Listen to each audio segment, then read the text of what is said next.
Good morning प्यारे बच्चों। अब आप इस विषय के वीडियोस एक साथ भी देख सकते हैं।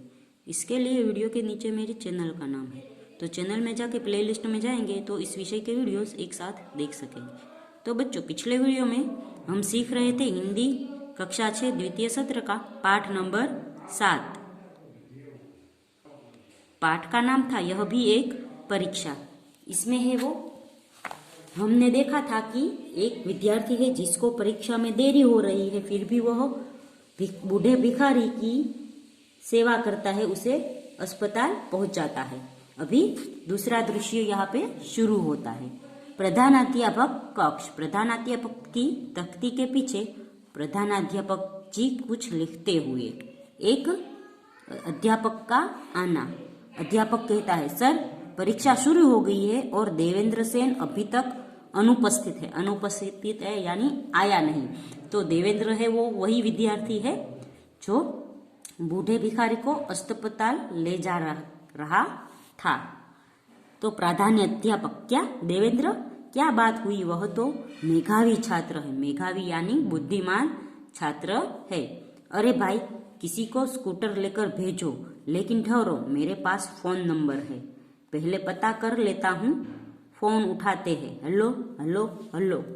हाँ, मैं प्रधान अध्यापक बोल रहा हूँ।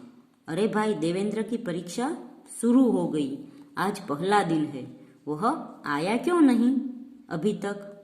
घर से निकले घंटा भर हो गया। हाँ, परीक्षा हुए 10 मिनट से ज्यादा हो गए।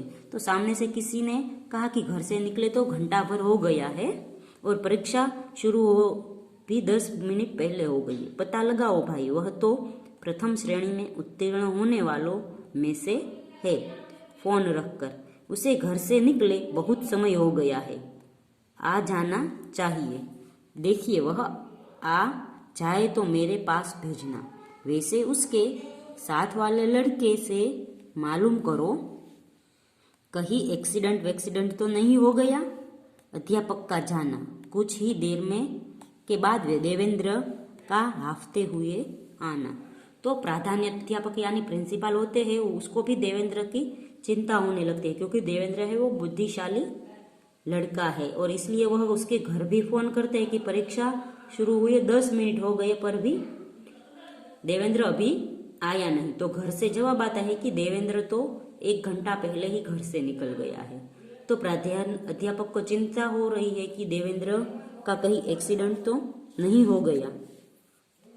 तभी है वो देवेंद्र हाफते हुए आता है। देवेंद्र, क्या मैं अंदर आ सकता हूँ श्रीमान? फिर देवेंद्र है वो आचार्य को कहता है, क्या मैं अंदर आ सकता हूँ? प्रधान आचार्य, अरे देवेंद्र, इतने लेट कहाँ थे अब तक? देवेंद्र घबराया स्वर, अस्पताल सर। प्रधान अध्यापक कड़क कर, अस्पताल? परीक्षा क्या वहां से हो रही थी? और ये पेंट पर खून के धब्बे कहीं गिर पड़े थे क्या? तो प्रधान अध्यापक को जब देवेंद्र कहता है कि मैं अस्पताल में था, तो वो कहता है कि परीक्षा थोड़ी ही वहां थी, परीक्षा तो यहाँ थी। और फिर पूछते तुम्हारे पेंट पे खून के धब्बे कैसे लगे? तो देवेंद्र बताता है, जी नहीं, एक अंधे बूढ़े भिखारी को किसी ने साइकिल की टक्कर मार दी, उसकी टांग ज्यादा जख्मी हो गई, वह सड़क के बीचों बीच पड़ा कराह रहा था। कराह या दर्द उसे बहुत हो रहा था। किसी साइकिल वाले ने उस बूढ़े भिखारी को टक्कर लगा दी थी, उसे तुरंत इलाज की जरूरत थी, इसलिए अस्पताल में भर्ती करवा कर आ रहा हूँ, क्षमा चाहता हूँ सर। तो देवेंद्र कहता है कि भाई एक बूढ़े भिखारी को मेरी सबसे ज्यादा जरूरत थी, वो परीक्षा भी से भी ज्यादा जरूरत थी कि मैं उसे अस्पताल पहुंचाऊं और अपने मानवता का कर्ज अदा करूं।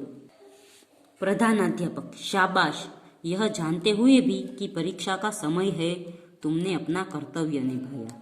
इंसान की जिंदगी इस परीक्षा से बहुत बड़ी और कीमती होती है। जाओ परीक्षा में बैठो, कमरा नंबर 4 में तुम्हारा रोल नंबर है। देवेंद्र जाता है। प्रधानाध्यापक फोन उठाते हैं। प्रधानाध्यापक फोन पर, हेलो सेन साहब। हाँ, देवेंद्र आ गया। रास्ते में किसी बूढ़े का एक्सीडेंट हो गया था उसे अस्पताल भर्ती करवा कर आया है। अरे भाई, इस परीक्षा में तो पास होगा ही, किंतु इससे भी बड़ी इंसानियत की परीक्षा में पास हो गया है। ऐसे होनहार सपूत के पिता है आप, बधाई हो।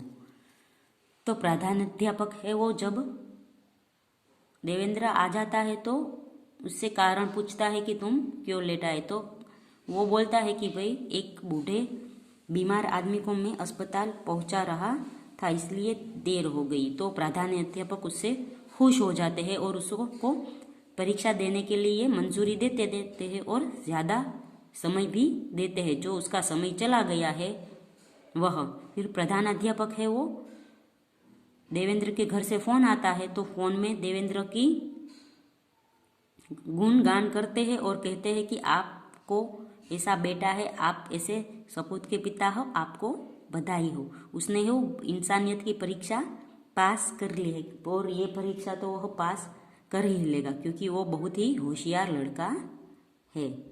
तो बच्चों, इस पाठ से हमें यह शिक्षा मिलती है कि हमें हमारे निजी स्वार्थ से ज़्यादा दूसरों की भी चिंता करनी चाहिए। दूसरों की सेवा ही हमारा प्रथम कर्तव्य होना चाहिए। किसी को दुख पहुंचाने का हमारे मन में कोई विचार ना आए। तो बच्चों, यह पाठ खत्म होता है। अगले वीडियो में हम इस पाठ का अभ्यास सीखेंगे। तो